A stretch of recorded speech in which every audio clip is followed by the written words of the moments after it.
بر محمد و آل محمد صلوات.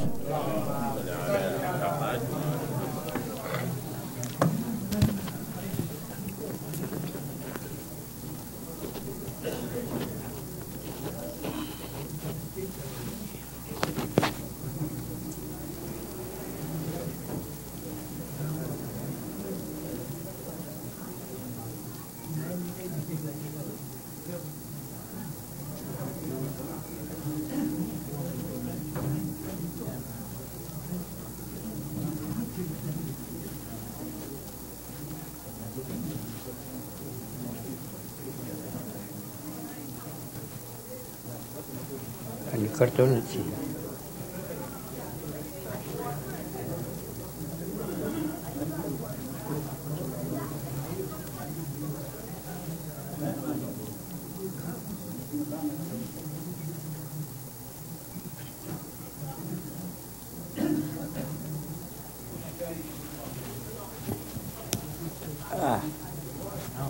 I'm trying to remove this.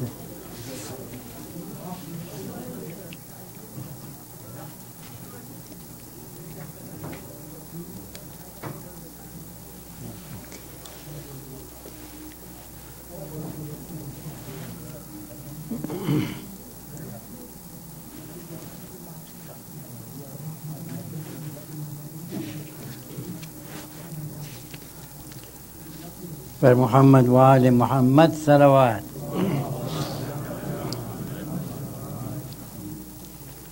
أعوذ بالله من الشيطان اللعين الرجيم. بسم الله الرحمن الرحيم.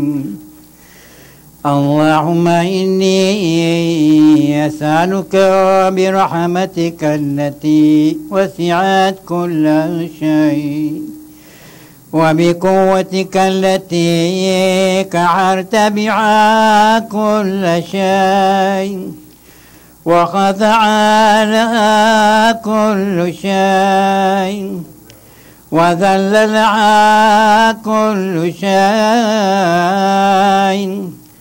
وبجبروتك التي غلبت بها كل شيء وبعزتك التي لا يقوم لها شيء وبعظمتك التي ملأت كل شيء وبسلطانك الذي على كل شيء وبوجهك البوكي بعد فنوء كل شيء وبأسمائك التي ملأت أركان كل شيء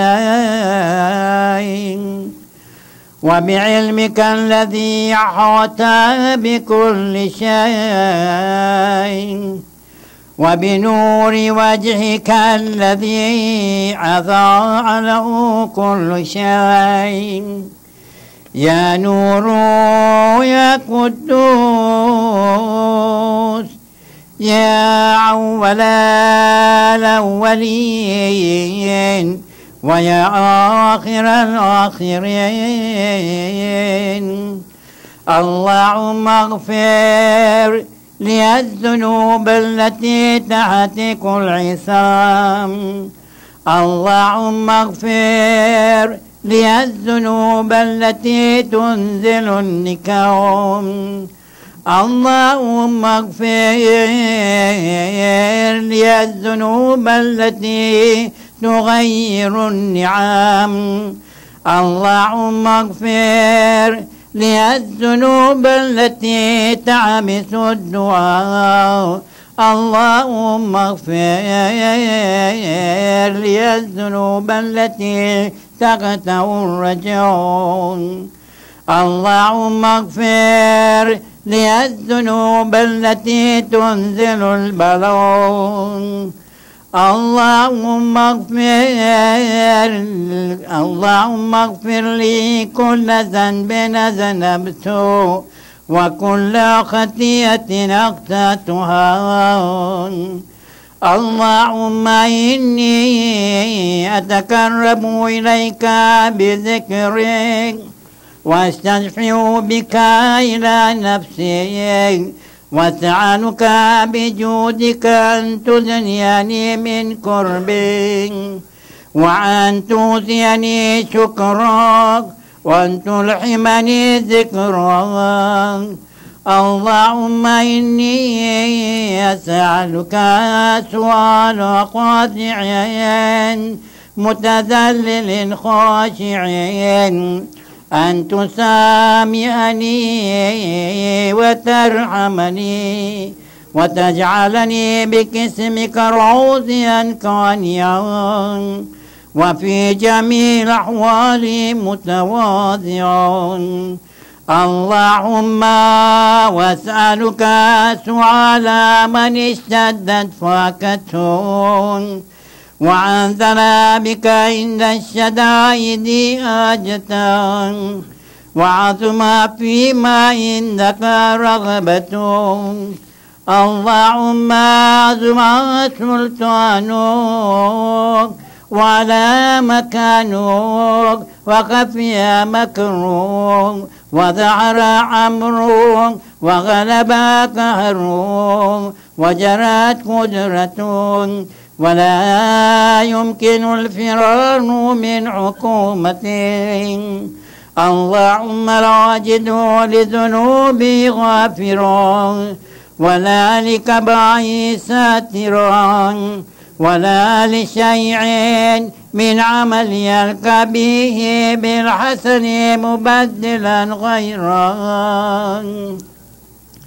لا إله إلا أنت سبحانك وبحمدك ظلمت نفسي وتجردت بجهلي وسكنت إلى قديم ذكرك لي ومنك علي. اللهم مولاي كم من كبير سترته وكم من فاضح من البلاء أكلته وكم من سار وكيته وكم من مكروه دفعته وكم من صناع جميل لست أعلم له نشرته.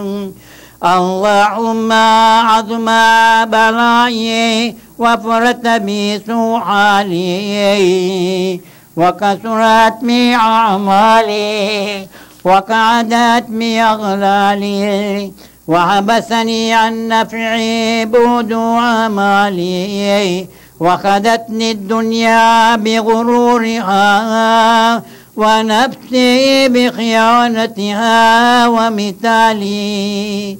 يا سيدي فاسألك بعزتك أن لا يعجب عنك دعائي سوء عملي وفعلي ولا تفزعني بخفي ما اطلعت علي من سري ولا تواجلني بالعقوبة على ما عملته في خلواتي من سوء فعلي وإساءتي ودوام تفريطي وجعالتي وكثرة شهواتي وغفلتي. وكن اللهم بعزتك لي في كل الأحوال رؤوفا وعلي في جميع الأمور أتوفا. إلهي وربي من لي غيرك أسأله كشف ذري والنذر في أمري. إلهي ومولاي أجريت علي حكما اتبعت فيه هوى نفسي ولم أعترف فيه من تزيين عدوي فغرني بما هو وسعدا ولا ذلك القضاء فتجاوزت بما جرى علي من ذلك بعد حدودي وخالفت بعض أوامره، فلك الحمد علي في جميع ذلك، ولا حجة لي فيما جرى علي فيه قضاء، والزمني حكمك وبلاؤك، وقد أتيتك يا إلهي بعد تقصيري وإسرافي على نفسي، معتذرا نادما منكسرا مستكيلا مستغفرا منيبا مكرا مذعنا معترفا، لا أجد مفرا مما كان مني، ولا مفزعا نتوجه إليه في أمري غير قبولك عذري وإدخالك إياي في سعة من رحمتك. اللهم فاقبل عذري وارحم شدة ذري، وفكني من شد وساكي. يا رب ارحم ضعف بدني وركة جلدي ودكة عظمي، يا من بدا خلقي وذكري وتربيتي وبري وتغذيتي، هبني لابتداء كرمك وثالث برك بي. يا إلهي وسيدي وربي، أتراك معذبي بنارك بعد توحيدي، وبعد ما انتوى عليه قلبي من معرفتي، ولهجاب لساني من ذكري، وتكدو ضميري من حبي، وبعد صدق اعترافي ودعائي خاضعا لربوبيتي. هيهات أن تكرم من أن تضيع من ربيت، أو تبعد من أدنيت، أو تشرد من آويت، أو تسلم إلى البلاء من كفيته ورحمته.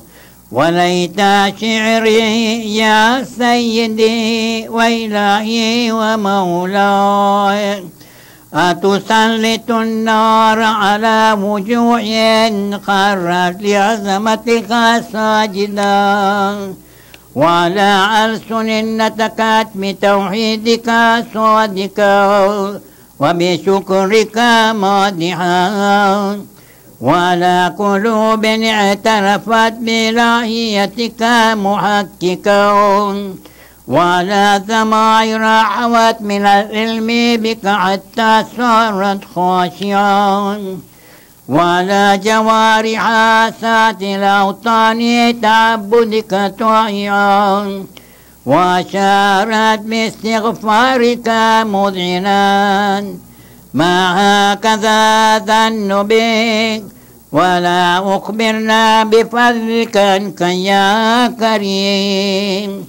يا ربي وأنت تعلم ذنبي عن كليل بلاء الدنيا وعقوباتها، وما يجري فيها من المكاره على أهلها، على أن ذلك بلاء مكروه قليل مكسور، يسير بكاء كثير مدة، فكيف احتمالي لبلاء الآخرة وجليل وقوع المكاره فيها، وهو بلاء تطول مدته ويدوم مكامه، ولا يخاف من أهله، لأنه لا يكون إلا عن غضبك وانتقامك وسخطك.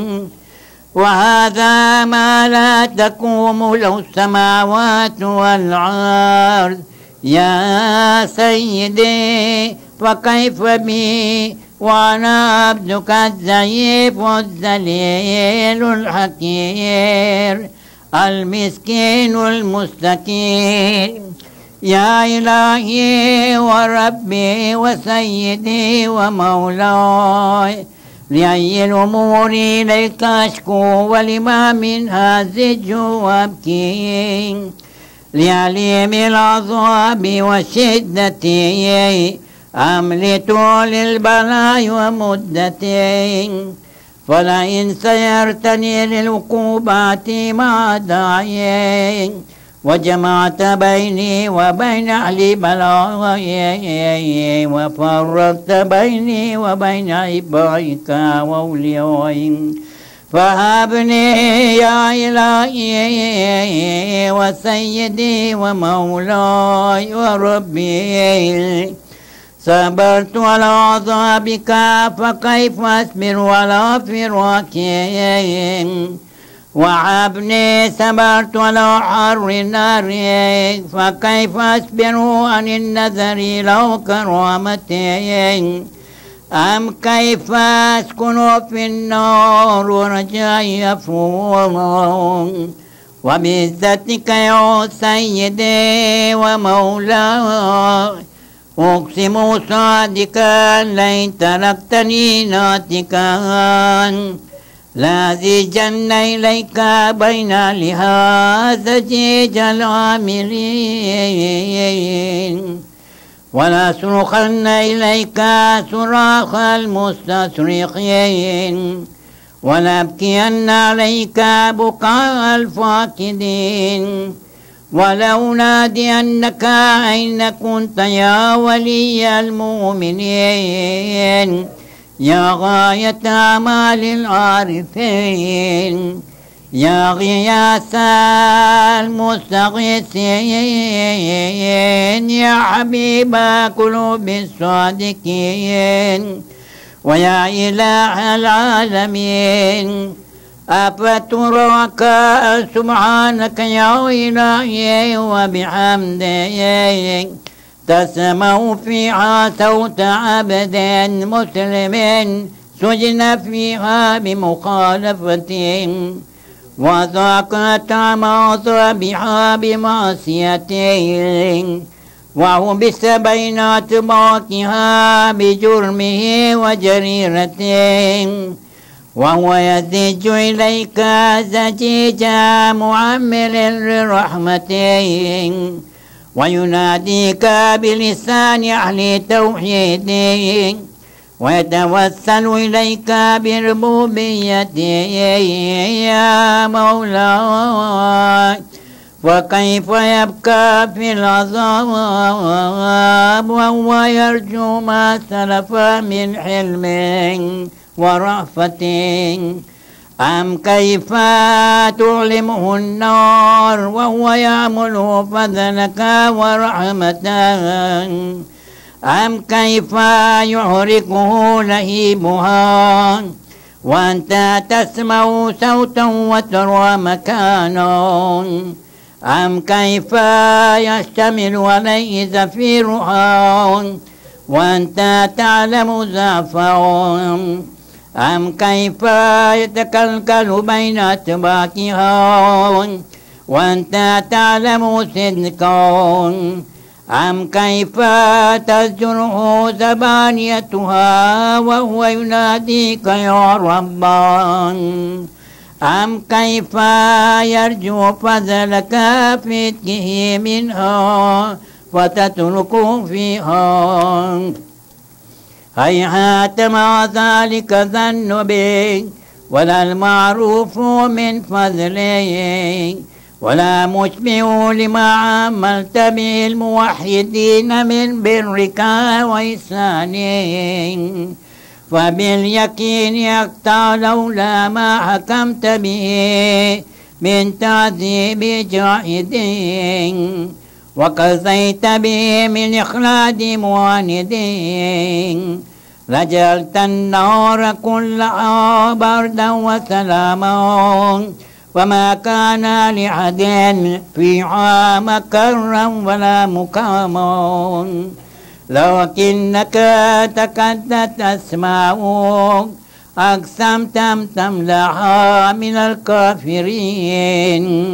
من الجنة والناس أجمعين وأن تخلد فيها المعاندين وأنت جل ثناؤه قلت مبتدعا وتتولت بالإنعام متكرما أفمن كان مؤمنا كمن كان فاسقا لا يستوون إلهي وسيدي فاسألك بالقدرة التي قدرتها وبالقضية التي حتمتها وحكمتها وغلبت من علي أجريتها أن تعبني في هذه الليلة وفي هذه الساعة كل جرم أجرمته وكل ذنب ذنبت وكل كبير نسرت وكل جعل عملت كتمت أو علنت أخفيت أو أظهرت وكل سيئة أمرت بإثباتها الكرام الكاتبين الذين وكلتهم بحفظ ما يكون مني وجعلتهم شهودا علي ما جواري وكنت أنت الرقيب علي من ورائهم والشاهد لما خفي عنهم وبرحمتك أخفيته وبفضلك سترته وأن توفر حظي من كل خير أنزلته أو إحسان فضلته أو بر نشرته أو رزق بسطته أو ذنب تغفره أو خطأ تستره يا ربي يا ربي يا رب يا إلهي وسيدي ومولاي ومالك الركيل يا من بيدي ناصيتي يا عليما بضري ومسكنتي يا خبيرا بفقري وفاقتي يا ربي يا ربي يا رب أسألك بحقك وقدسك وعظم صفاتك واسمائك أن تجعل أوقاتي من الليل والنهار بذكرك مأمورا وبخدمتك موصولا وعملي عندك مقبولا حتى تكون أعمالي وأورادي كلها وردا واحدا وعلي في خدمتك سرمدا يا سيدي يا من عليهم أولي يا من إليه شكوت أحوالي يا ربي يا ربي يا رب قوي على خدمتك جوارحي واشدود على العظيمة جوانحي وحملي الجد في خشيتك والدوام في الاتصال بخدمتك حتى أسرع إليك في ميادين السابقين وأسري إليك في المبادرين واشتاق إلى قربك في المشتاقين ودنو منك دنو المخلصين وخافك مخافة الموقنين واجتمع في جوارك مع المؤمنين اللهم ومن أرادني بسوء فارد ومن كادني فكيد واجعلني من أحسن عبادك نصيبا عندك وقربهم منزلة من وقسهم زلفة لدي وإنه لا ينال ذلك إلا بفضل وجد لي بجودي واتف علي بمجدي وافزني برحمتك واجعل لساني بذرك لا هجاء وقلبي بحبك متيما ومن علي بحسن إجابتك واكلني أسرتي واغفر لي زلتي فإنك قضيت على عبادك بعبادتك وأمرتهم بدعائي وذمنت لهم الجبر وإليك يا ربي مسدت وجهي وإليك يا ربي مددت يدي وبعزتك استجب لي دعائي فبلغني مناي ولا تقطع من فضلك رجائي واكفني شر الجن والإنس من أعدائي يا سريع الرضا يا سريع الرضا اغفر لمن لا يملك إلا الدعاء فإنك فعال لما تشاء يا من اسمه دواء وذكره شفاء وطاعته غنى ارحم من رأس مال الرجاء وسلاح البكاء يا سابق النعم يا دافع النكام يا نور المستوحشين في الظلام يا عالما لا يعلم صل على محمد وآل محمد وافعل بمن تحلو وصلى الله على رسوله والأئمة الميامين من آله وسلم تسليما كثيرا كثيرا مع الصلوات على محمد.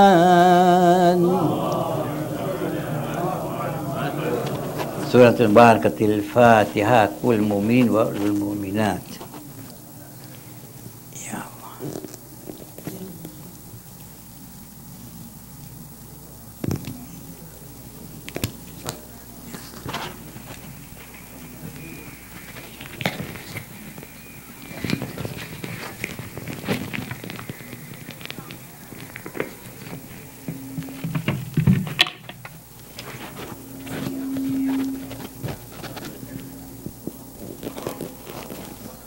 Bismillahirrahmanirrahim.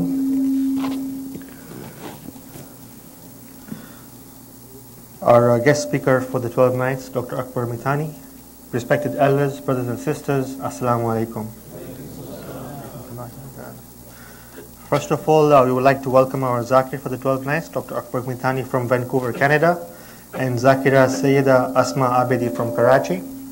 As you're all well aware, Dr. Akber Mithani is a well-renowned speaker from residing all over the world, in addition to being an accomplished medical doctor. We thank you, Doctor, for having taken the time to be with us during these 12 nights and for all the effort that you take in serving the community. We pray to Allah subhanahu wa ta'ala to bless you and your family for all your services. Amen. Mu'minin, the Niyaz Fund for tonight is open. We also have the chart outside for the sponsorship for the Niyaz for the 12 days. If you can please assist us in making your contributions with the treasure outside.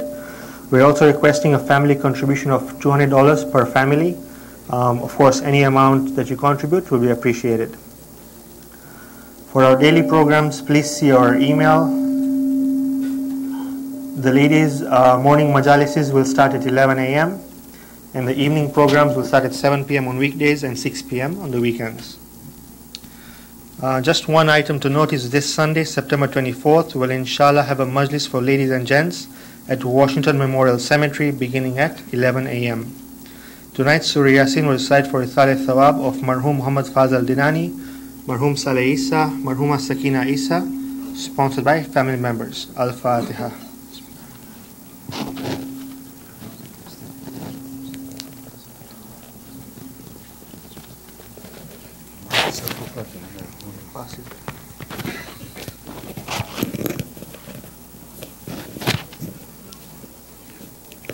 بر محمد وآل محمد صلوات.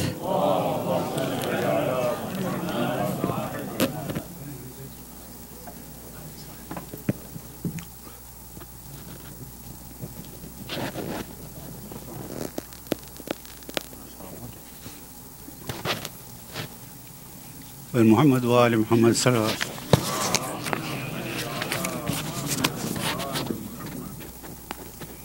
غم کا چاند یہ پیغام لایا، آ گیا ہے یہ ماہ محرم. غم کا چاند یہ پیغام لایا، آ گیا ہے یہ ماہ محرم. قبر چھوڑ کے نکلی ہے زہرا، ان کا پھولا فلا باغ اجڑا، دے دو ان کو 72 کا پرسا، آ گیا ہے یہ ماہ محرم. کیوں لحد میں ہے روتی سکینہ، جا کے بہلا وہ شاہ مدینہ، ہے یتیمی کا ان کا مہینہ، آ گیا ہے یہ ماہ محرم. آج قبر میں روتی ہے لیلا، غم جوا کا ہوا دل میں تازہ، باندھا بیٹے کے سر پہ نہ صحرا، آ گیا ہے یہ ماہ محرم. رو رو کہتی ہے بانو اے دکھیا، کھو گیا من میں بے شیر بیٹا، قبر میں جھلاؤں گا جھلا، آ گیا ہے یہ ماہ محرم. قبر میں روتی ہے بنت زہرا، लुट गई कर बला में मैं दुखिया,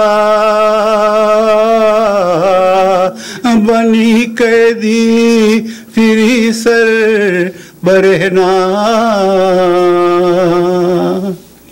आ गया है ये माहे मुहर्रम। बेकफन था फराश है कालाशा, और कैदी हुआ सारा कुंबा, औले अहमद का डूबा सकी सफीना, आ गया है ये माहे मुहर्रम। मोहम्मद व आले मोहम्मद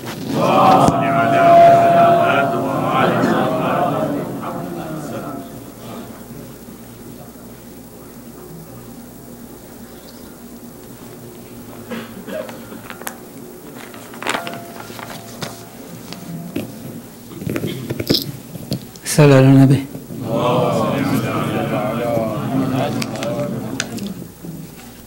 मुझको तन्हा न कभी छोड़ के जाना बाबा, मुझको तन्हा न कभी छोड़ के जाना बाबा, मुझको महमिल में भले, मुझको महमिल में भले तू न बिठाना बाबा, मुझको तन्हा न कभी छोड़ के जाना बाबा। गर खता मुझ से हुई है तो खता माफ करो, गर खता मुझ से हुई है तो खता माफ करो। मार डाले न मुझे, मार डाले न मुझे, आपका जाना बाबा, मुझको तन्हा न कभी छोड़ के जाना बाबा। देख तैयार सकीना है, अली अकबर भी, देख तैयार सकीना है, अली अकबर भी। हूँ अगर गैर तो तुम, हूँ अगर गैर तो तुम, इतना बताना बाबा, मुझको तन्हा न कभी छोड़ के जाना बाबा। तुमसे शिकवा न करूँगी अपनी बीमारी का, तुमसे शिकवा न करूँगी अपनी बीमारी का।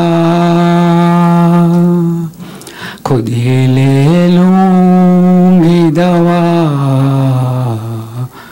खुद ही ले लूँगी दवा। तुम न पिलाना बाबा, मुझको तन्हा न कभी छोड़ के जाना बाबा। साथ असगर को लिए जाने کا مقصد کیا ہے؟ ساتھ اصغر کو لیے جانے کا مقصد کیا ہے؟ اپنی بیمار سے تم یہ نہ چھپانا بابا مجھ کو تنہا، نہ کبھی چھوڑ کے جانا بابا۔ کارواں جب یہ چلا کر بو بلائے یاور، کارواں جب یہ چلا کر بو بلائے یاور، سگرا کہتی تھی یہی، سگرا کہتی تھی یہی، لوٹ کے آنا بابا مجھ کو تنہا، نہ کبھی چھوڑ کے جانا بابا۔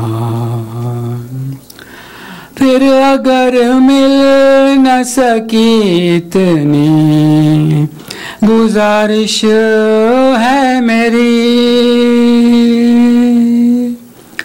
پھر اگر مل نہ سکے اتنی گزارش ہے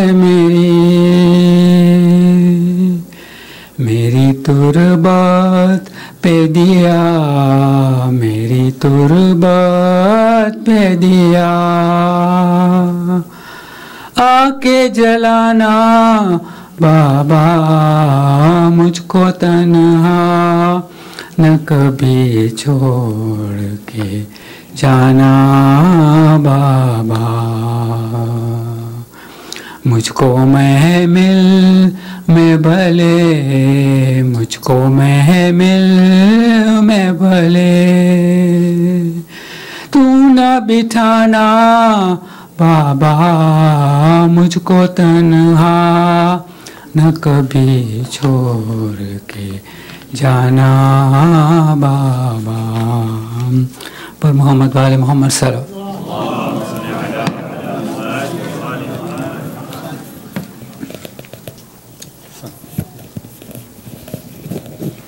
بر محمد والے محمد صلوات۔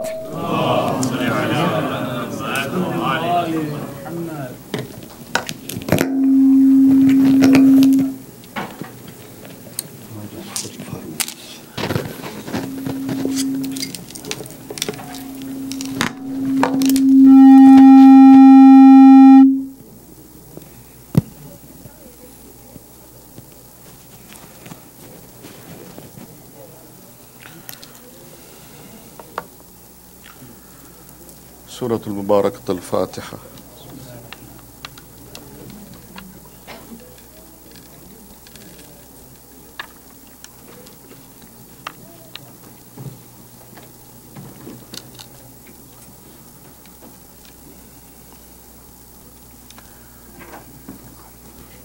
There are many people who are in difficulties. Many of them are sick in our communities. Many of the brothers and sisters here who may have illnesses, or they have family members who have illnesses. Many who are going through atrocities and troubles in the rest of the world. And in particular, I ask you also to remember my mother, who also is ill. So for the shafa of all of these people, especially the members of our families who have gathered here, let us recite one Surah Fatiha for the Shafa'i Mariz of this.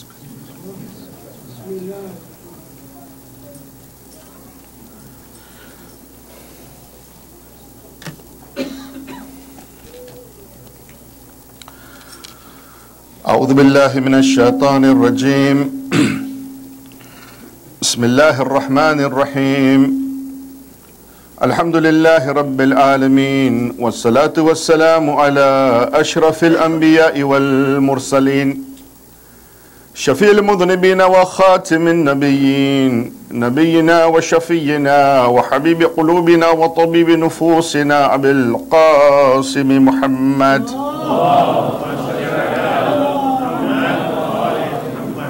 وعلى أهل بيته الطيبين الطاهرين المعصومين المنتجبين. بسم الله الرحمن الرحيم.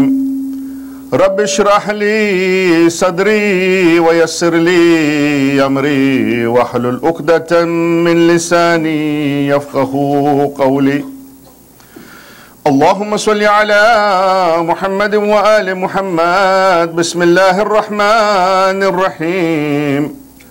فإليك يا رب نسبت وجهي وإليك يا رب مددت يدي فبعزتك استجب لي دعائي وبلغني منايا ولا تقطع من فضلك رجائي واكفني شر الجن والإنس من أعدائي.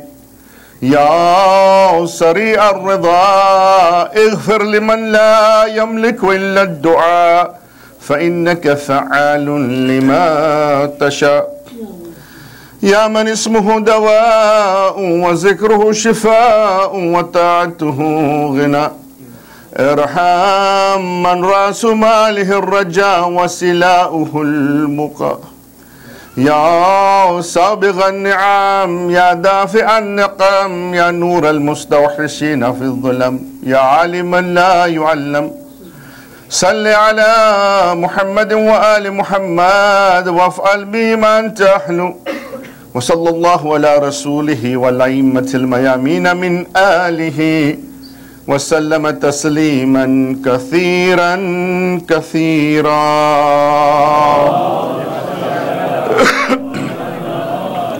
أما بعد فقد قال الله سبحانه وتعالى في كتابه المجيد وفرقانه الحميد وهو أصدق الصادقين وقوله الحق. أعوذ بالله من الشيطان الرجيم. بسم الله الرحمن الرحيم. ألف لام ميم ذلك الكتاب لا ريب فيه هدى للمتقين. آمنا بالله وصدق الله العلي العظيم. صلوات الله محمد وآل محمد. Respected scholars, elders of the community, my brothers and sisters in Islam, Salamun alaykum jami'an wa rahmatullahi wa barakatuh. أعظم الله أجورنا وأجوركم بمسابنا بأبي عبد الله الحسين عليه الصلاة والسلام. You'll be surprised probably to know that this 12 days inshallah of Muharram, Allah subhanahu wa ta'ala gives me the life. Every night we're going to talk about a different topic. But the theme and the thread throughout the lectures inshallah that I will be giving, if Allah gives me tawfiq and life inshallah, of course, the theme that will be the undercurrent is, with all of these different topics that we are going to talk about, what is it that we can learn from the sacrifice of Abu Abdullah al-Hussein? For indeed, this is the reason why we have gathered in these last 12 nights. So we will understand Islam in a different way. But we will understand Islam through the lens of Karbala, inshallah. You see, we will speak of the realities and the reason that there are different levels of realities that are prevalent in everything that we do. Every act of worship that we carry out, every supplication that we do, every dua that we recite, every amal that we do, every fast that we fast, every salat that we establish, every Laylatul Qadr that we observe, all of these have different realities to them. there is an apparent reality that we are all aware of. Many times this apparent reality is based on jurisprudence. It is based on laws. And that apparent reality sometimes we are very good at. We understand that very well. But there are other realities other than an apparent reality.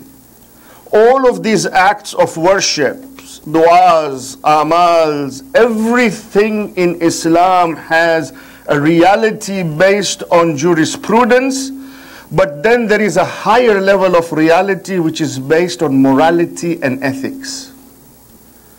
And then there is a higher level of reality than that, which is based on metaphysical realities or spirituality or what is called the mystic reality. And that mystic reality is actually the essence of that reality. And sometimes what we do is we get stuck in just the first level. We are not able to ascend to higher levels of reality to actually understand Islam the way it needs to be understood. Sometimes it is because we don't understand these realities, it is hard to observe the apparent reality, because we haven't gotten to the essence of what Islam is about. Of course, the apparent reality, which many times is based on Sharia, it's based on jurisprudence, is absolutely necessary, right? It is absolutely essential, because you are not able to get to the core of something until you peel the outer layers, right? If you want to get to the meat, you're going to have to peel the outer layers so that you can get to the core of something. So observance of the Sharia is critical. It is essential. But that doesn't mean that you are going to get to the core of it. You have to struggle in order to get to the essence of that reality. You know, if you do a salat, for example, if you pray salat, Allah subhanahu wa ta'ala says to you that first component of the salat is that you have to establish it. Yes? Aqim as-salat, Allah says, right? Establish the prayer. But establishing the prayer does not mean that your prayer is accepted. Establishing prayer is one thing. Acceptance does not even come if you don't establish it.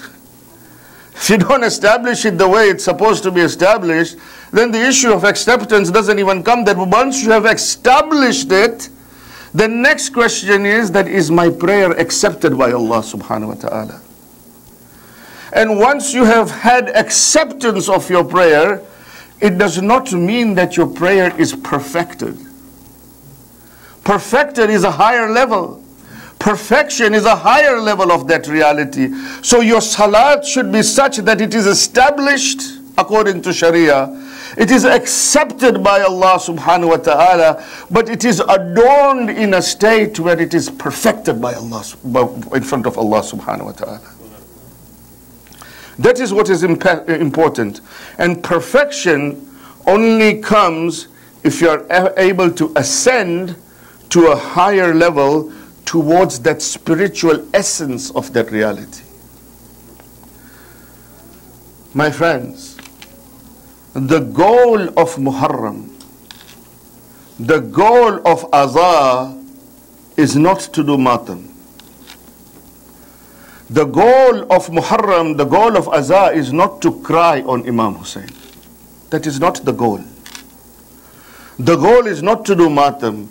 The goal is not to cry and weep. The goal is not to kiss the alam and tabut. That is not the goal of Muharram. The goal of Muharram is outlined by Aba Abdullah himself. The goal of Muharram is to reform yourself, is to transform yourself. The azah that we perform is a means towards that goal. It is not the goal. The azah is a means towards the goal. The goal is reformation and transformation. In fact, this is what he outlines. This is what Abu Abdullah al-Hussein outlines to Muhammad Hanafiya in his will. When he leaves Medina, he says, I am going for the Islah of the Ummah. I am going to reform the Ummah. This is why I am going. If in these 12 days we become something better than what we were when we started it, then wallahi we have then lived the message of Abu Abdullah. If we are at the same place, then we got work to do, man. We got work to do. I want to talk today in my topic about reformation through taqwa. Let's first define this word taqwa. Because a lot of people talk about taqwa, right? What is taqwa? And taqwa has been defined in many different ways. You will see many speakers and many other people who will talk about taqwa in different ways. Some talk about it as piety. Some talk about it as fear of God, fear of Allah. Some talk about it as God consciousness, right? Awareness of Allah subhanahu wa ta'ala. But I'm going to take a different approach. I'm going to take the approach that Ayatollah Mutahhari takes. And Ayatollah Mutahhari says that if you look at the root word of taqwa, it can only mean one thing, and that is protection. Now it's the first majlis, so I'm going slow, because I want you to understand. When we talk in further majlises about taqwa, in passing, then it should be in your mind what I'm talking about. Taqwa, he says, means protection. That's all it means, is protection. How do you protect yourself? How do you shield yourself? How do you create a sense of protection around yourself at the level of your apparent self, at the level of your inner self, your nafs, and at the level of your soul or your heart? That is what taqwa is, protection. So remember one thing, if you don't get anything out of this lecture, and for the youngsters, if you want to go on your WhatsApp and everything for the rest of the time, that's fine. Just remember one thing. Taqwa is protection. Now, Ayatollah Mutahhari, he says, that actually taqwa has two main dimensions. There are two main dimensions of taqwa. The first dimension of taqwa, he says, is found in the nature of every human being. This is Ayatollah Mutahhari. This is not Akber Mithani. Ayatollah Mutahhari. He says the first dimension of taqwa is found in the nature of every human being, whether they are a Muslim or they are a non-Muslim. It is in the fitrah, in the nature of every human being. Every human being who has an intellect and wishes to live a life based on principles and values, right, of humanity, they have this inherent nature of taqwa. A person who is an atheist, for example, if he has values and principles of humanity within him, then he will not cheat. Yes? He will not steal. He will not oppress others. When his desires, his own desires, oppose or are against his own principles, what does he do? He tries to protect himself from those undesirable values. That protection is an inherent nature of every human being, and that's one dimension of taqwa. And if you look at Karbala, and you look at Abu Abdullah al-Hussein, salawatullahi wa salamu alayhi,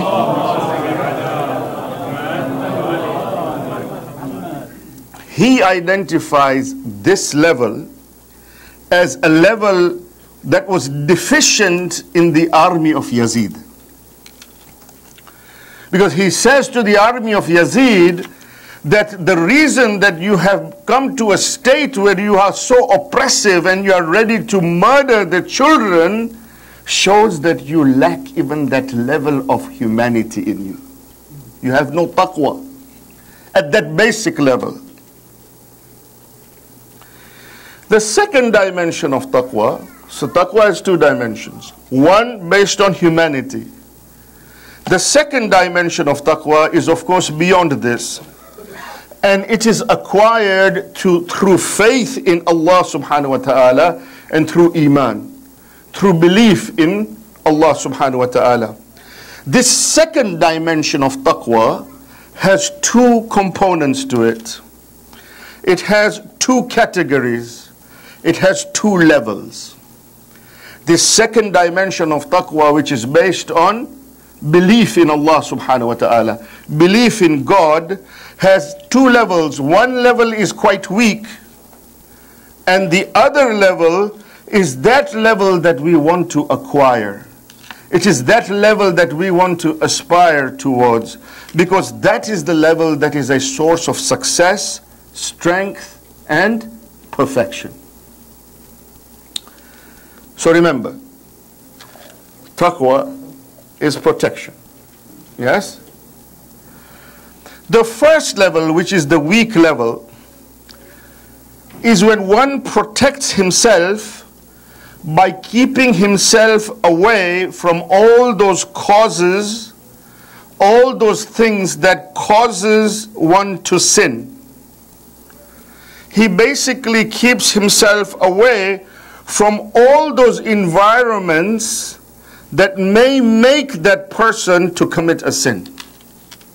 That's the weak level. It's actually taqwa, or it is protection through avoidance. He runs away from those situations, right? Every situation that he thinks he may be, if he is in this environment, he may commit a sin, he avoids it. That's a weak level of taqwa, according to Ayatul Mutahhari. Let me give you an example. You see, if you want to travel, let's say if I want to travel to India, or if I want to travel to Africa, you know that if you go to India or if you go to Africa, there is a very high chance that you will get an infectious disease, right? Such as malaria or dengue. And those infectious diseases can actually be a cause of your death. If you get bit by a dengue mosquito, right, then you have potential that you will die. So what do? You say to yourself, I'm not going to travel to India or Africa. I'm good in New York. That is protection through avoidance. You have decided to not go into that situation. However, the second type of taqwa is that through which you are able to create that strength and condition within your essence. You are able to create that protection within your nafs, within your essence, within your soul. You are able to create that protection in such a way that even when you are exposed now to that situation, you are protected. How do I do that, you say? How do I create that level of taqwa, which is the second component, right, of that second dimension, where I can create an internal protection for myself? Here, instead of not going to India or not going to Africa, what you decide to do, you decide to vaccinate yourself, right? You decide to take malaria pills. You decide to create this internal protection within yourself, and then say to yourself, now I will go, but I have an internal protection system in place, so I'm not worried. That is the taqwa which is a higher level of taqwa. That is that protection which is a higher level of protection. Instead of avoiding that environment, if ever that person finds himself surrounded by temptations, surrounded by sins, then this state of internal protection, he develops that internal protection, and that protection actually protects him from committing that sin. He's not avoiding that environment, but he is able to protect himself. The question is, how do I create that within my nafs? How do I create that within my soul? The only way that you can create that within your nafs and your soul is to develop a level of morality and ethics within yourself, and that will give you that protection. The environment then will not have that effect on you, because you have developed your morality, you have developed your ethics, you have developed values and principles that are divine in nature, and that gives you that protection. This is why it is important for us to move beyond just jurisprudential issues and observe the moral and ethical and spiritual and mystic levels of the realities, so we can build that internal protection within ourselves, which is the taqwa, that is the one that Allah subhanahu wa ta'ala expects us to create. You see, this, when you build this shield, this internal shield, then the taqwa progresses from an attitude, right, where you consciously put an effort to stay away from that sin, to stay away from that environment that may make you sin. It moves, it develops from an attitude, and it becomes what we call a malaka, a state. It becomes a station within your heart, where now your response is automatic. You don't have to think anymore. Everything that that person does is in the pleasure of Allah subhanahu wa ta'ala. This is what you see in Karbala. The reason that Abu Abdullah al-Hussein had only 72 companions was because it was only these companions who had developed that level of taqwa within themselves. Everybody else, the people in the army of Yazid, they were not even at that first dimension, which was for humanity. They were certainly not even at this, dimension of internal protection. There is a process for this, my friends. And Allah subhanahu wa ta'ala says that if you plan of establishing taqwa within yourself, then He gives you gifts. He calls it basira in the Holy Quran. He says, if you develop this level of taqwa, then I will give you gifts. You will have that vision. You will have that basira. You will have that wisdom within yourself, where you will be able to distinguish of what is right from what is wrong.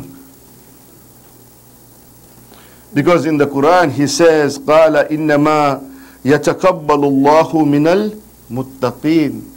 He says, actually, Allah subhanahu wa ta'ala only accepts everything from those who have taqwa.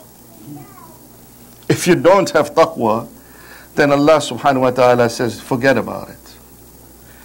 The first ayah that I recited in my khutbah, Alif Lam, everybody knows this ayah, from Surah Baqarah, right? Alif Lam Mim, ذَلِكَ الْكِتَابُ لَا رَيْبَ فِيهِ هُدًى لِلْمُتَّقِينَ. Allah subhanahu wa ta'ala says that, there is no doubt, right? Alif Lam ذَلِكَ الْكِتَابُ لَا رَيْبَ فِيهِ هُدًى لِلْمُتَّقِينَ. There is no doubt about this book. This book is that book which is a guidance. A guidance to who? A guidance to the muttaqeen. Hudan lil muttaqeen. So you have to say to Allah subhanahu wa ta'ala, what do you mean guidance to the muttaqeen? The Quran is a guidance to the muttaqeen. So Allah is saying that at least that first dimension of taqwa, develop at least that level of humanity in yourself for the Quran to become a guide for you. Otherwise you'll be like the people in the army of Yazid. You will be doing rituals, you will be doing your salat and your fasting and everything, but the Quran will not be a source of guidance for you, it will be a source of khasara for you. Quran says. And then Allah subhanahu wa ta'ala says, وَاتَّقُوا اللَّهِ وَيُؤَلِّمُكُمُ اللَّهِ وَاللَّهُ بِكُلِّ شَيْءٍ عَلِيمٌ. Allah subhanahu wa ta'ala says that if you acquire piety, Allahu Akbar. Allah says that if you acquire that level of protection, internal, if you acquire that level of shield inside of your nafs, then Allah subhanahu wa ta'ala says, then I will be your teacher. Allah is saying, then I will be your teacher. As you progress, the attitude develops from being an attitude to become a state within that person. And when it becomes a state, it is part of your essence.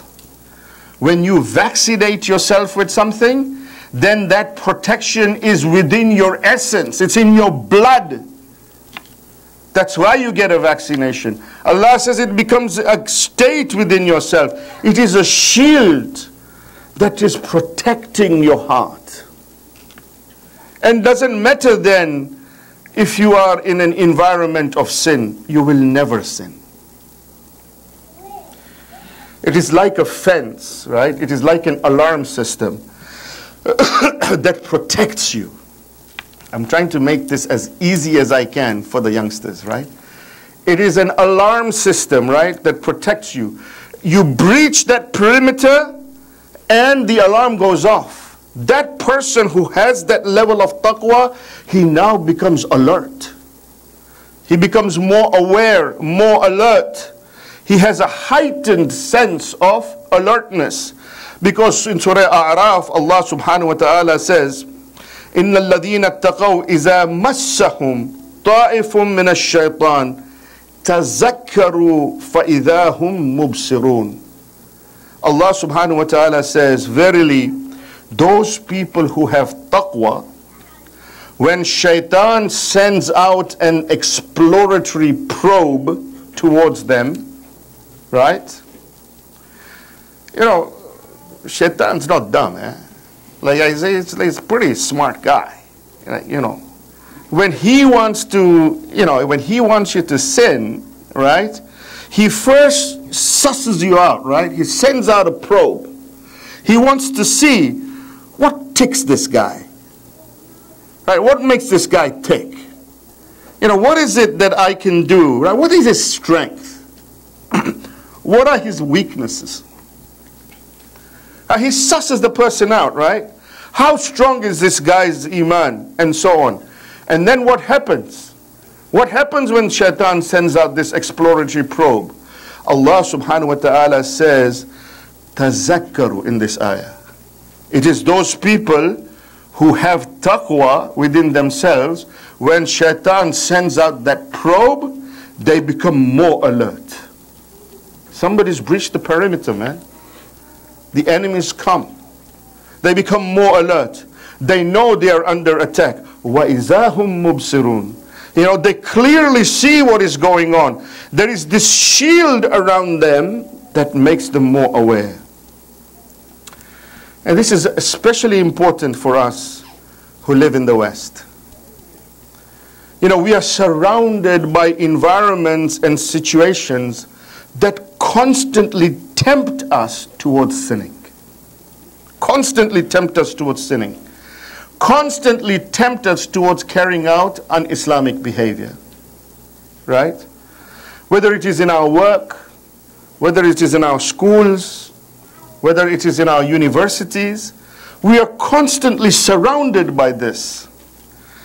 As a community and as a society, we need to progress from the avoidance strategy And I sometimes find it frustrating that we as a community are stuck in this state. We are stuck, right?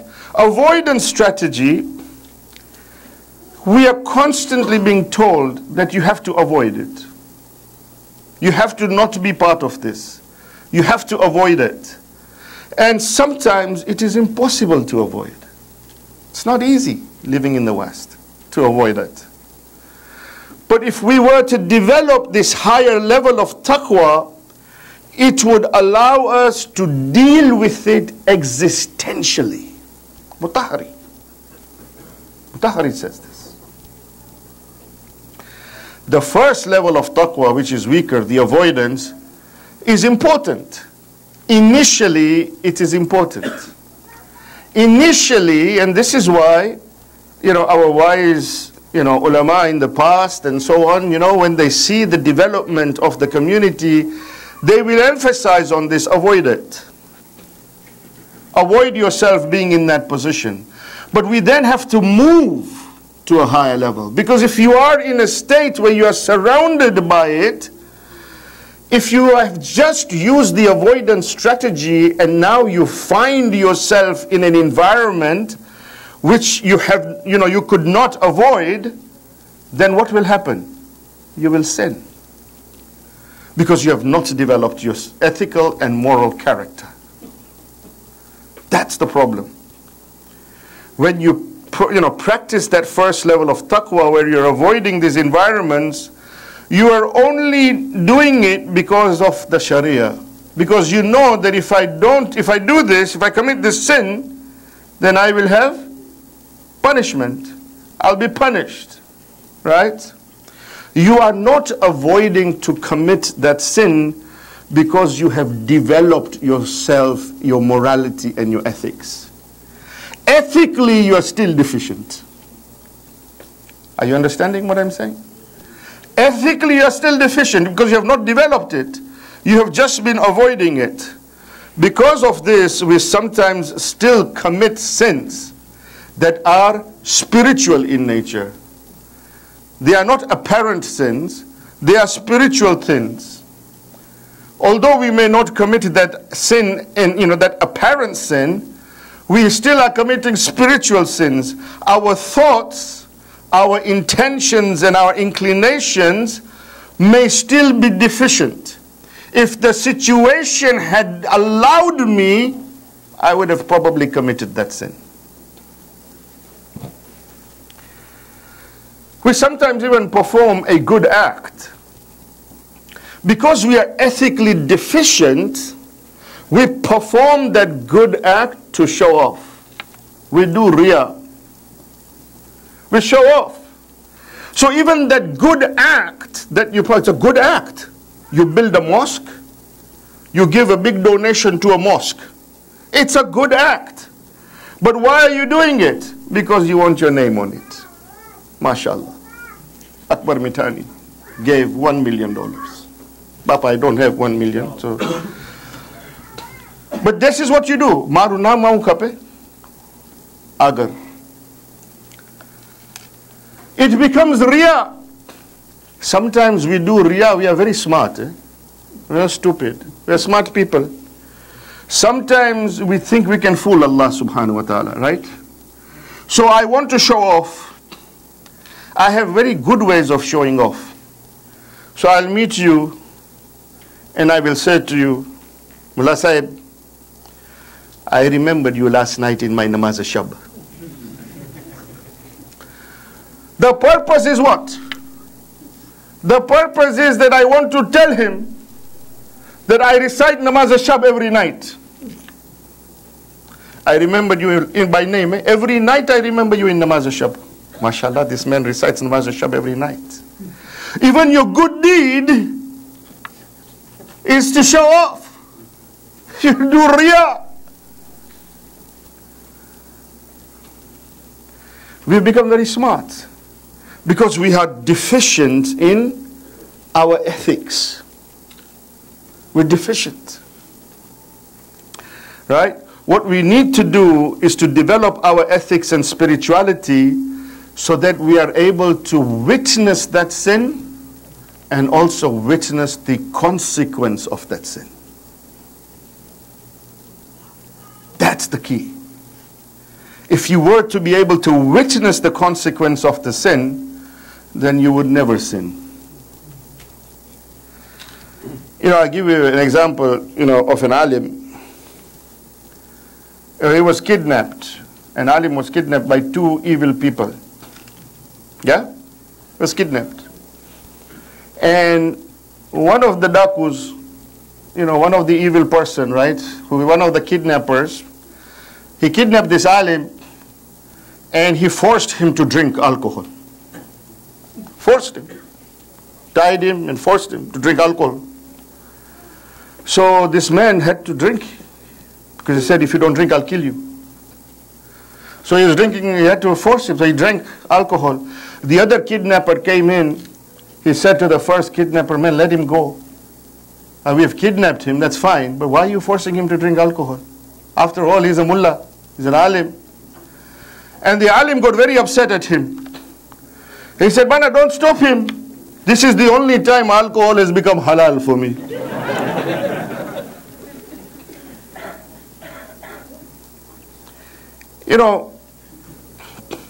What we have not looked at is how as a community do we develop this level of taqwa. We live within a community, but we have not developed any dimension of social ethics within ourselves.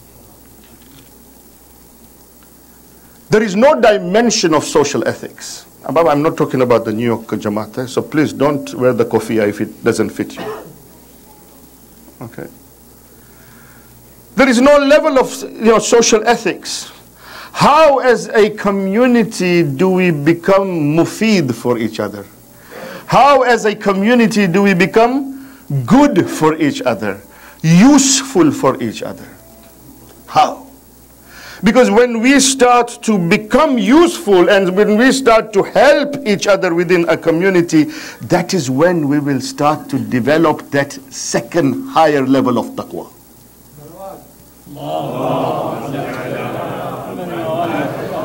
You see, in Karbala, Imam Hussein alayhi salam, he could have said, I don't care about the opposition.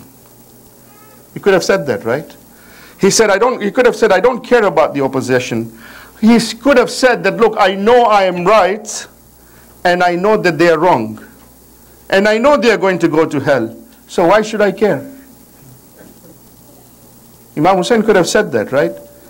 But if you look at history, history will tell you that Imam alayhi salam was visibly very distressed about the army of Yazid. He used to weep about the army of Yazid. It hurt him tremendously to see that these people would be punished in hell for the acts that they are committing against him. It used to hurt him. That is taqwa. That is how you developed that taqwa. And he does this, right? You look at the history of Karbala, at every point in his khutbah, I don't subscribe to this school of thought, that Imam said to the people in his khutbah that turn towards me, I am the grandson of the Holy Prophet. Imam was only trying to, do his hujjat. I'm only trying to, say at the end of the Imam in his mind actually had, I'm just going to say it so that tomorrow nobody says that I didn't say it. I don't believe that. He truly wanted them to convert. He truly wanted them to come to his side. He truly wanted them to realize what they were doing. This is why he chooses people like Zuhair ibn Qayn. He sees Zuhair and he thinks to himself, this man has that level of taqwa in him already. That first dimension of humanity, he has that in him. Let me pull him to my side. This is why he waits for Hur. Because he sees the potential and the capacity in Hur. And he pulls Hur towards him. This is Abu Abdullah. We in our communities want to pull each other down. We don't want the goodness. Who are we trying to kid, man? Who? You know, in some books of spirituality, Ayatollah Mutahari says that a reference was made to some people, reference is made to some people, who use practical methods to force themselves to abide by divine law. Right? For example, there were people who used to put pebbles, who used to put stones in their mouths. There were great ulama who used to put stones and pebbles in their mouths to control their tongues, so that they would not do ghibat, for example, that they would not overspeak, or they would not engage in any prohibitive talk. They used to put pebbles in their mouth. And Mutahari says that this type of behavior is sometimes used as a representation of a perfect example of piety. And Mutahari says this is not the case. He says imposing pragmatic obligations on oneself in order to refrain from committing sins does not necessarily mean that that person has perfected himself. If we succeed in doing so and we abstain from committing the sin, he says that indeed we have refrained from committing that sin, but our soul has not changed. It is simply inactive because it has no means of committing wrong. There is a difference. We need to move, my friends. We cannot be stuck in one place. We need to move. Because true perfection lies in a person's freedom to do wrong, yet he chooses to refrain from doing that wrong because he has developed a moral and ethical frame within himself that is acting as a shield. That is taqwa. It's that holy state, it's that potent holy state of the soul that supports and protects the human being. And one has to struggle, to achieve this true sense of piety. And the way you do it is being good to each other. Being part of a community that when people see you, they say, Alhamdulillah, I am so proud that this person is part of my community. Because he's useful for me. He's useful for my development. Allah subhanahu wa ta'ala in Hadith Qudsi says, mankind, Allah subhanahu wa ta'ala, mankind is my family, and the most beloved of them to me is the one who is most kind to mankind.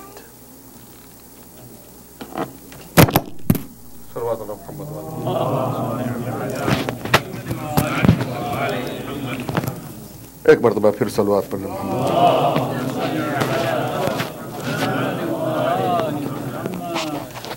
एक मरतबा फिर सलवात पढ़ लो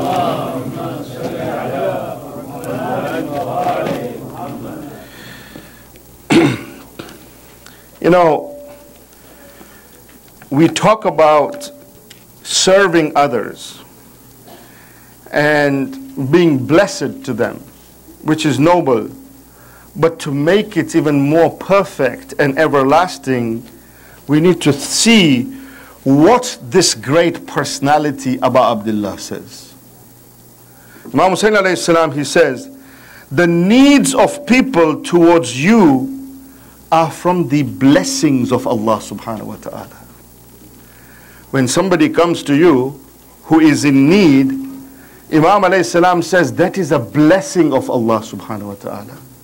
And he says, do not get tired of the blessings of Allah.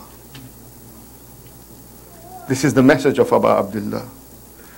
In another hadith, Amir al-Mu'mineen, Ali ibn Abi Talib, salawatullahi wa salamu alayhi, he says that a good deed that you do to any from the people, a good deed that you perform to others, when you do that, you have actually ennobled yourself through it. You have made your own situation through it. You have made your own situation good. You have beautified your disposition. So don't expect gratitude for it.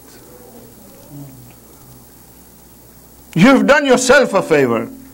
Don't expect gratitude from it. We do the opposite. I did this for you. Every point you get, you remind. I help you. Remember it. I'm not saying, but I'm just saying.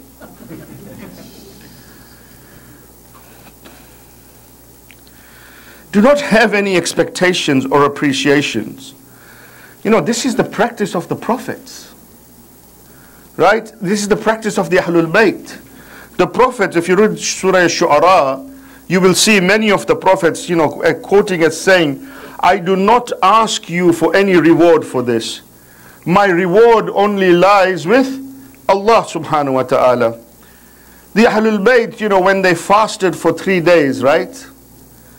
And, and every day, you know, somebody came at their door and they gave their iftar away to that person who was poor and who was a prisoner and so on, right? What happens?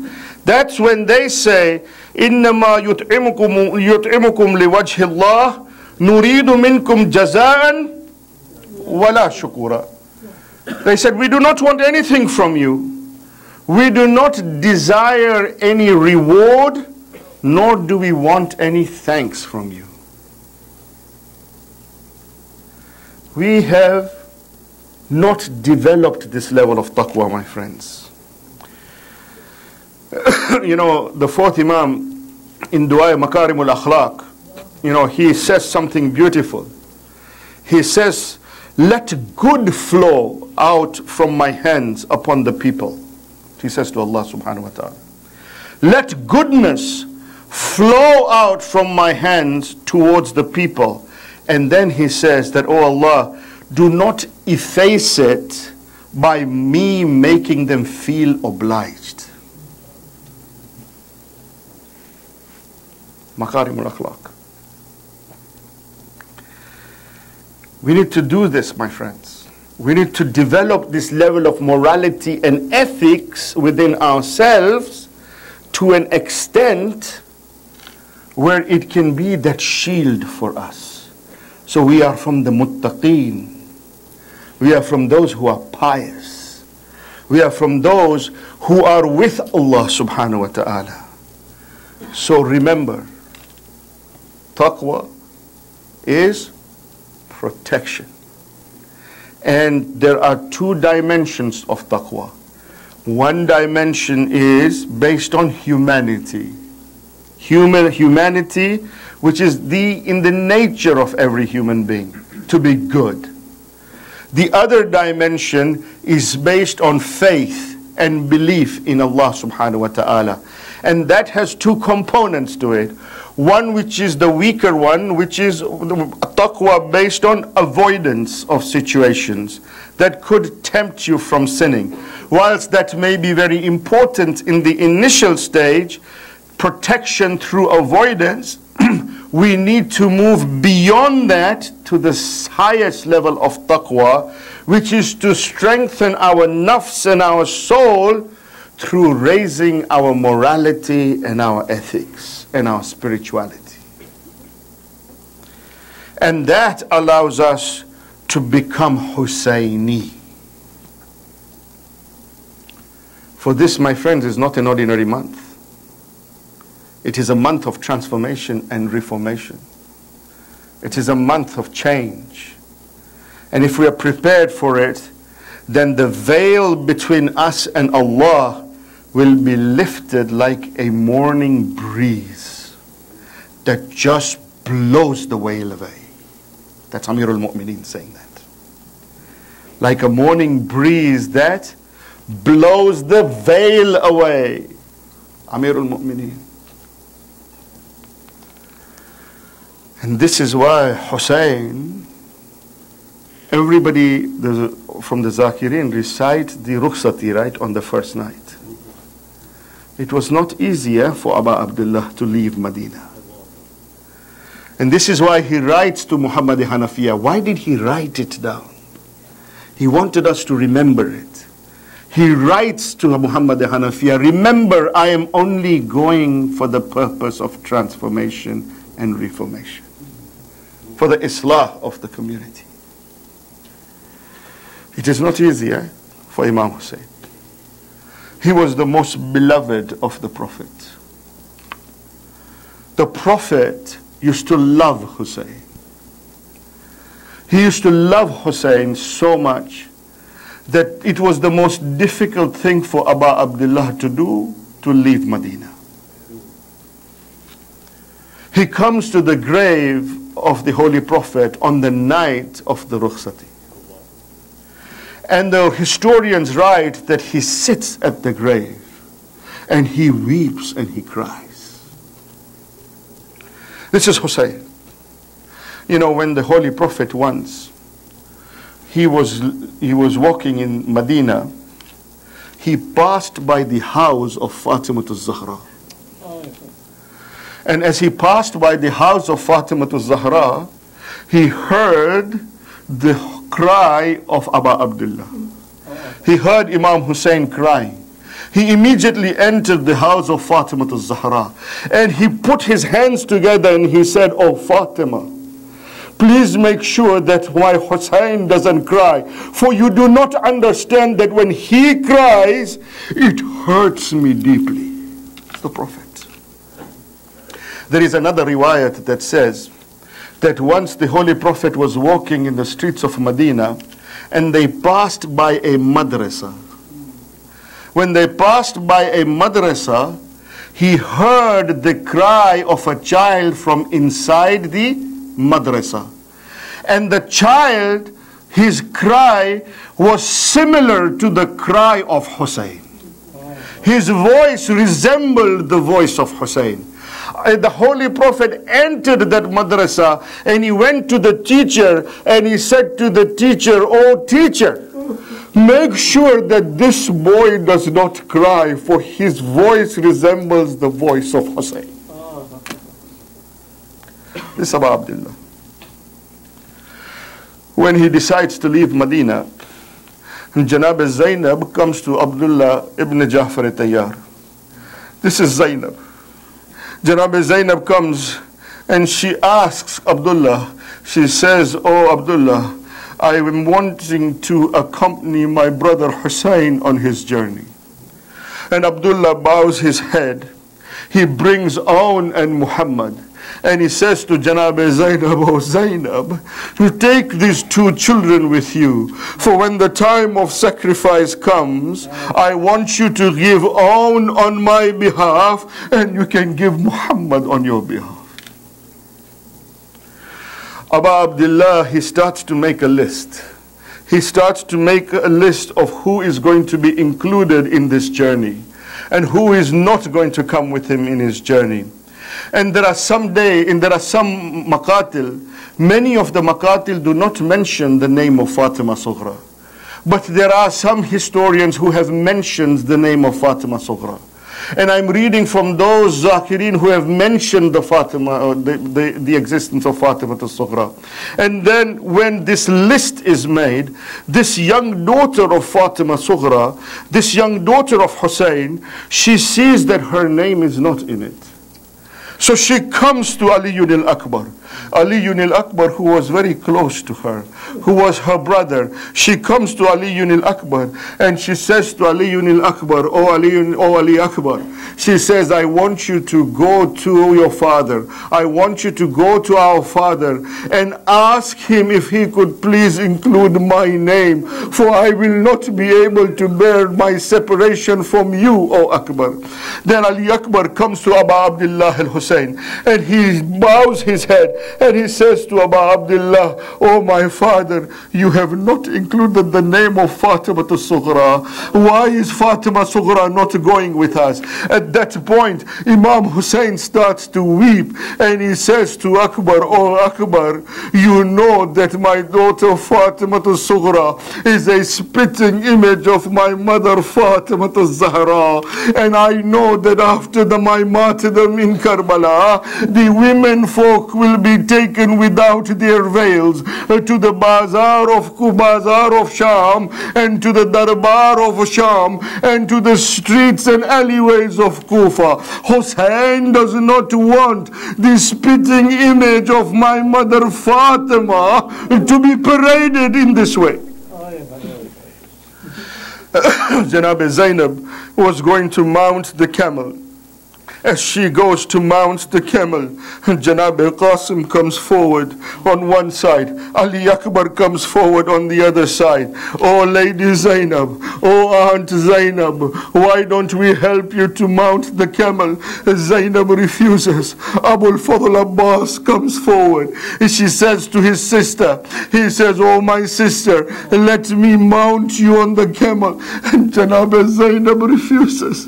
It is not until Aba Abdullah al-Hussein comes himself and he mounts his sister Zainab onto the camel. At that point, Janab Zainab mounts the camel.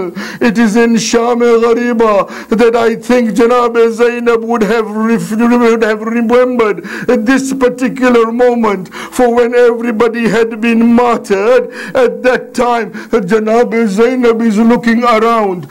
"Where are you, Qasim, to mount me today? Where are you, Akbar, to mount me today? Where are you, Hussein, to mount me today?"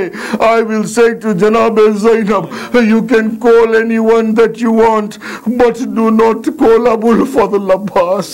For if you call Abul Fadl Abbas, and if he hears your voice, and if he hears your need, the rivers of Furat will overflow, for Abbas will not be able to bear the difficulties of Zainab."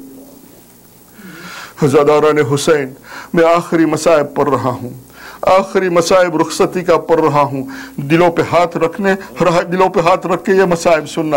جب امام حسین کی رخصتی ہو رہی ہے، جب کارواں چل رہا ہے، جب قافلہ مدینے سے جا رہا ہے، تو ایک مرتبہ ام البنین ابا عبداللہ الحسین کے پاس آتی ہے. ام البنین ابا عبداللہ کے پاس آتی ہے.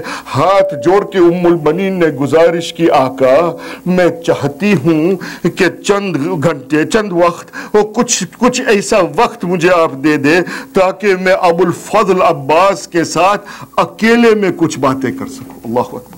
ام البنین کہتی ہے، مجھے ابو الفضل عباس کے ساتھ اکیلے میں کچھ باتیں کرنا ہے، کیا مجھے اجازت مل سکتی ہے؟ امام حسین نے ام البنین کو اجازت دی.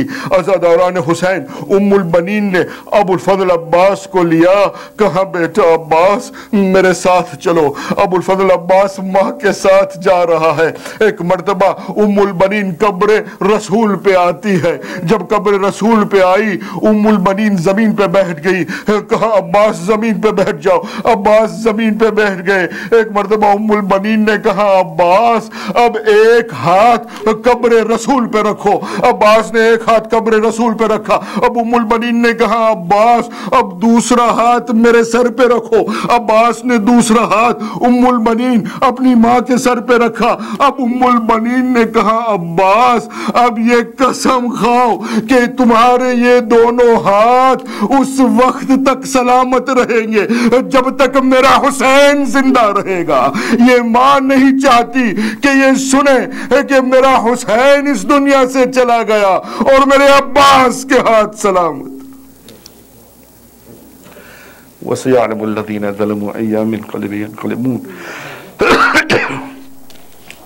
إِنَّا لِلَّهِ وَإِنَّا إِلَيْهِ رَاجِعُونَ. ماتم حسین، یا حسین.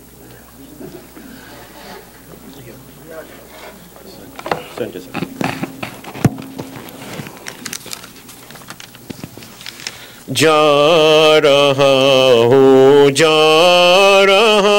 ہوں کربلا اے نانا جان، موت مجھ کو لے رہی ہے کربلا اے नाना जान जा रहा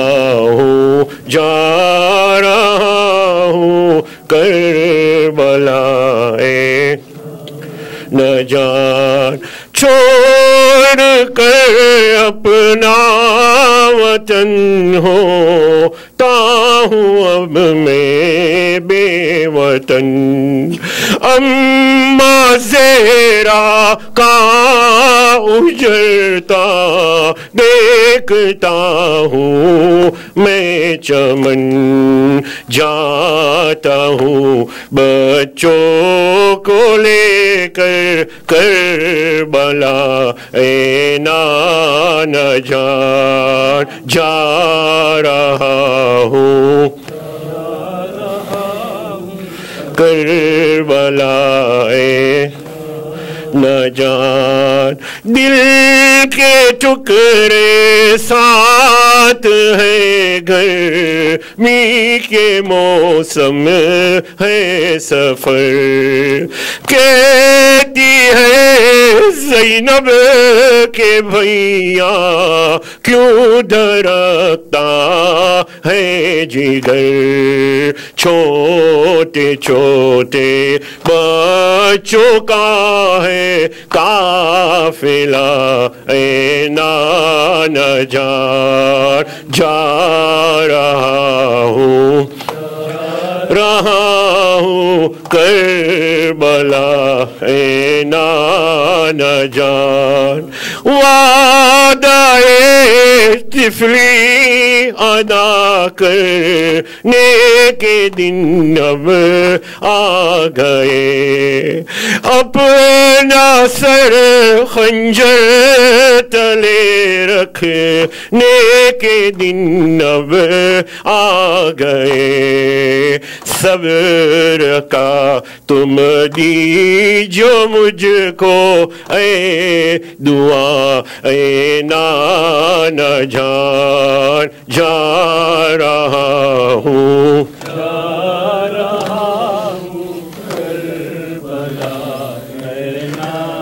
न जान आग से ख़ैमे जले में शर्मे उम्मत ना जले प्यास से तरपूं में ना उम्मत कभी प्यासी रहे हश्र में उन पे आबा का दी जो साया नाना जान जा रहा हूँ करबला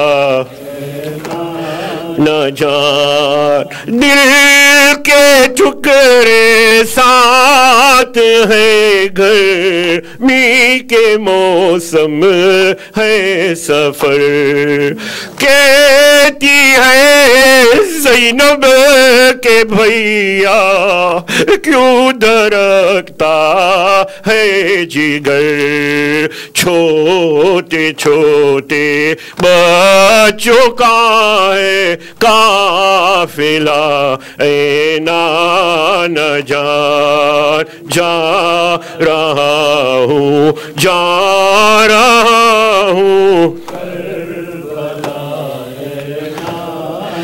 जान छोड़ कर अपना वतन होता हूँ अब मैं बेवतन अम्मा ज़हरा का उजड़ता देखता हूँ मैं चमन जाता हूँ बच्चों को लेकर करबला ए नाना जान जा रहा हूँ करबला آخر کا وقت کہنا میرا یہ سلام ہے، سب عاشق حسین کو میرا سلام ہے، ایک دن اسی طرح سے یہ دنیا تمام ہے، پر شاہ کربلا کا زانا تمام ہے، ساما شتاب کر دے میرے دل کے چین کا، پروردگار واسطہ مولا حسین کا، رسوائی و ملال و مرض سے گناہ سے ہم کو بچا لے تجھ کو 72 کا واسطہ، حل کیجئے مشکل میری اب دیر ستم ہے، عباس علی تم کو سکینہ کی قسم ہے، یا موسی کاظم ہمیں آفت سے چھڑاؤ، یا موسی کاظم ہمیں آفت سے چھڑاؤ، میرے حسن حسین مصیبت سے بچاؤ، بر محمد وآل محمد صلوات۔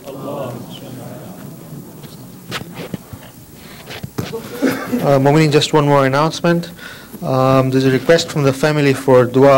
Brother Ghulam Didani has been admitted in hospital to undergo a procedure tomorrow, so the family are requesting you to please keep him in your duas. Tawajjuh ziyarat.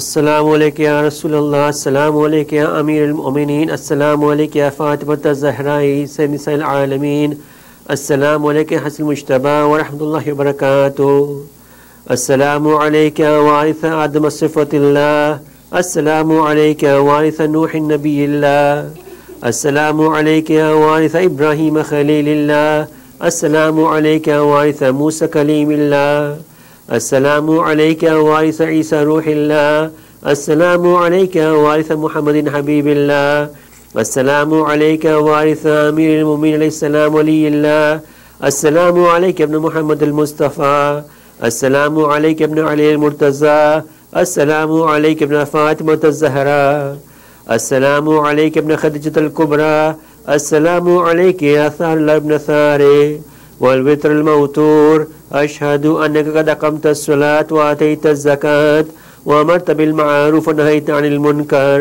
وأطعت الله ورسوله حتى أتاك اليقين، ولعن الله من قتلتك، ولعن الله من ظلمتك، ولعن الله من سمت بذلك فرزيت بي، يا مولاي يا أبا عبد الله، أشهد أنك كنت نورا في الأسلام الشامخة والأرحام المطهرة، لم تنجسك الجاهلية بأنجاسها ولم تلبسك بمظلمات ثيابها، وأشهد أنك من دعائم الدين وأركان المؤمنين، وأشهد أنك الإمام البر التقي الرزي الزكي الهادي المهدي، وأشهد أن الأئمة من ولدك كلمة التقوى وعلام الهدى والعروة الوثقى والحجة على أهل الدنيا، وأشهد الله ملائكة وأنبياء ورسلا أني بكم مؤمن بها بكم موقن بشرائع ديني وخواتين عملي، وقلبي لقلبكم سلم وأمري لأمركم متبع،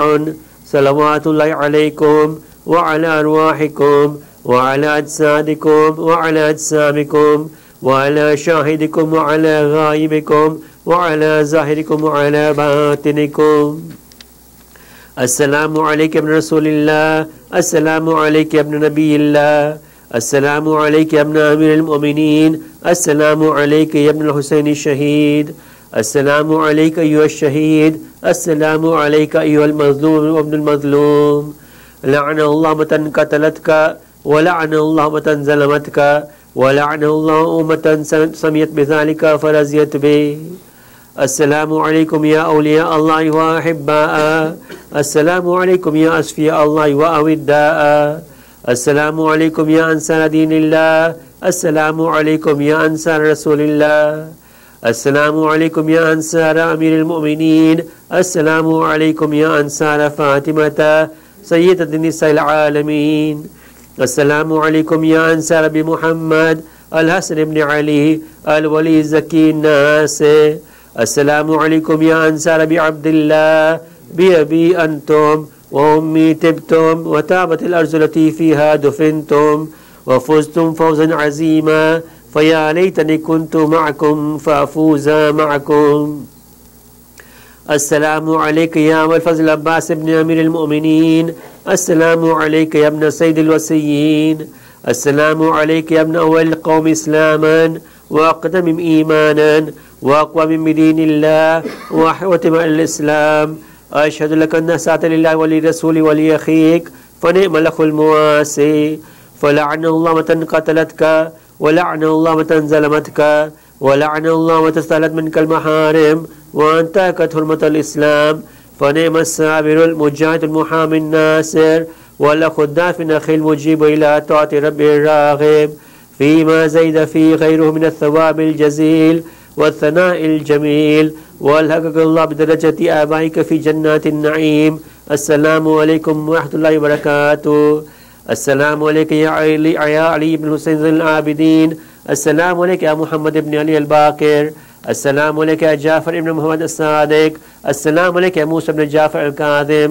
السلام عليك يا علي بن موسى الرضا. السلام عليك يا محمد بن علي الجواد. السلام عليك يا علي بن محمد الهادي. السلام عليك يا حسن بن علي العسكري. السلام عليك يا حجة الله بن حسن يا سالس الزمان سيدي الأمان الأمان الأمان. السلام عليك يا خليفة الرحمن. السلام عليك يا شريك القرآن. السلام عليك يا كاوة الإيمان. السلام عليك يا إمام الإنس والجان ورحمة الله وبركاته.